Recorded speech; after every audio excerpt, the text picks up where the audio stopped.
My brothers in Islam,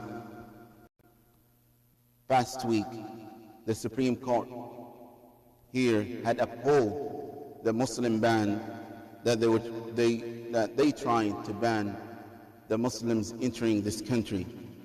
After that incident, my brothers in Islam, there are a lot of things that we have to consider, that a lot of things that we have to talk about or come into our mind. First and foremost, that was nothing but a discriminatory racism ban. You can ban all you want, but at the end you cannot ban Islam from our heart. You can ban all you want, but at the end you cannot ban the Islam to conquer the hearts of the men. At the end, whenever you suppress Islam, whenever you target Islam, and it was proven by fact that whenever they targeted, at the end Islam flourished. At the end Islam spreads. And that is what is going to happen, inshaAllah.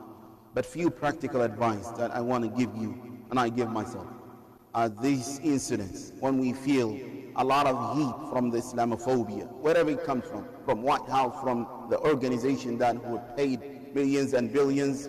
At the end, we have to examine our relationship with Allah subhanahu wa ta'ala. We have to know that Huwa Mawlana.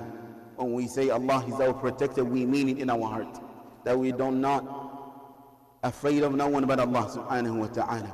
We know that la darra wa la nafi'a illa Allah. No one can harm, no one can bring benefit, the ultimate harm, the ultimate benefit, but Allah subhanahu wa ta'ala. As the Muslims, we pray 5 times to Allah subhanahu wa ta'ala. We make ruku', bow down and prostration to Allah. We do not bow down none to Allah subhanahu wa ta'ala. So this strengthens our relationship with Allah subhanahu wa ta'ala. And we realize this is nothing but a test in our religion. And we understand there is something called فَلَا يَعْلَمَنَّ اللَّهُ الَّذِينَ صَدَقُوا وَلَا يَعْلَمَنَّ الْكَاذِبِينَ. And Allah subhanahu wa ta'ala will know those who are truthful with Islam and those who are not truthful with Islam. We will know that, and we will go back to what Allah had told us, لَن يُصِيبَنَا إِلَّا مَا كَتَبَ اللَّهُ لَنَا. Nothing would harm to us except what Allah had ordained for us. And huwa Mawlana, Allah is our protector. You can pass whatever Islamophobic decisions that you want to make. At the end, لَن يُصِيبَنَا إِلَّا مَا كَتَبَ اللَّهُ لَنَا. And that's something that we need to understand, my brothers in Islam. I advise you and myself, do not compromise your deen. Do not fear none but Allah subhanahu wa ta'ala. Do not shy being Muslim in a public. Always show that you are a Muslim and be proud of it. This doesn't mean be aggressive with other people, no. But do not hide your identity. Do not let anyone to intimidate your faith. Do not let anyone to intimidate you. The Islamophobic people want to scare you. They can't do this constitution. There is laws in this country. The only thing that they can do right now is to intimidate our feelings, to intimidate the way we think. So do not let that intimidate you, my brothers and sisters in Islam.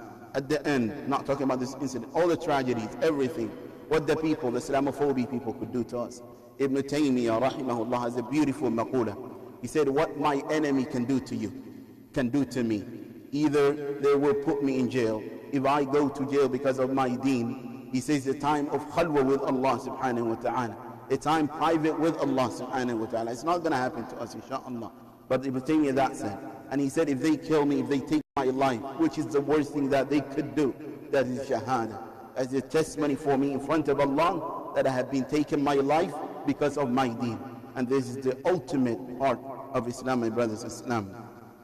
The second advice, always be around the Muslims. Always be united as a Muslims.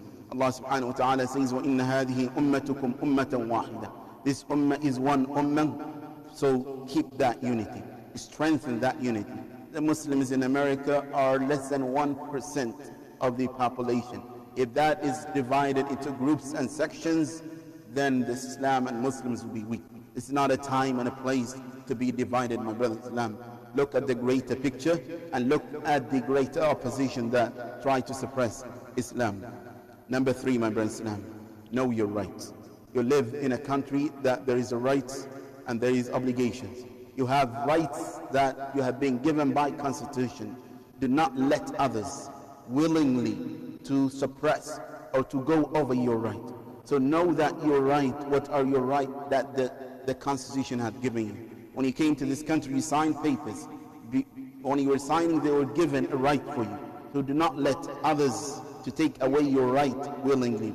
Learn about that. Inshallah, we're going to offer those seminars the coming weeks and months to know your rights in this country. You have a right to say whatever you want. It's not the country that we are from. Sometimes I give a khutbah. Some brothers who are close to me, they'll tell you, Imam, be careful. Be careful.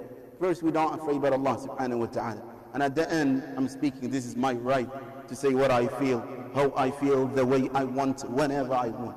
So do not compromise those, my brothers in Islam.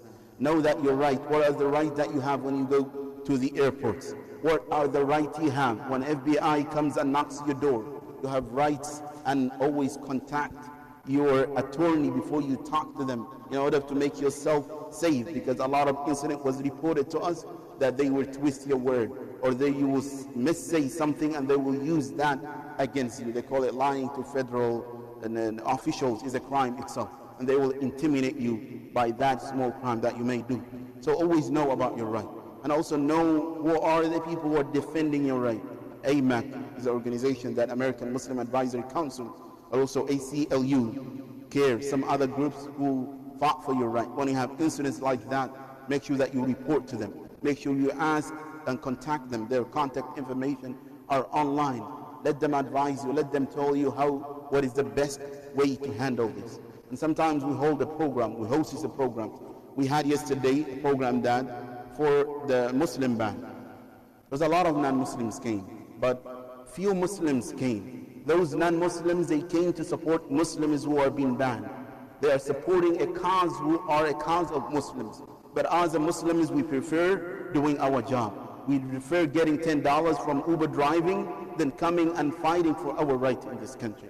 So my brother in Islam, like this things, like an important event that is happening, concerns you, come at least say thank you to the people who come across the state to support, to show support and defend you. Come at least say thank you to them and say that you are concerned, my brother in Islam. You're not going to be worried. We have to at the end realize, my brother in Islam, 95% of us are not going back. Some of us might think that we'll go back, but it's a reality. Over 95% are not going back. They're going to live and die in here, and it's proven. So we have to, my brothers in Islam, make the place that we live a safe place. We have to defend our rights. We have to stand up for our right. We have to speak up. We don't have to hide. If we keep hiding, Islamophobia would have a louder voice to target us, to target our religion, to target our practices, my brothers and sisters. Islam, at the end, my brothers, and the akhiru maqula always reminds me when something bad may be facing us or facing individual or personally. I remember the ayah, Allah says, وَلَقَدْ نَعْلَمُ أَنَّكَ يَضِيقُ صَدْرُكَ بِمَا يَقُولُونَ. We know that your heart is pressured because of what they say, because of what they pass, because of the way they target you. Allah said to the Prophet sallallahu alaihi wasallam that. And Allah said to him, فَسَبِّحْ بِحَمْدِ رَبِّكَ. Always glorify in the name of Allah subhanahu wa ta'ala. But وَكُنْ مِنَ السَّاجِدِينَ. Always go among those who fall to Allah. Those who are always connected with Allah subhanahu wa ta'ala. Those who always complain to Allah subhanahu wa ta'ala.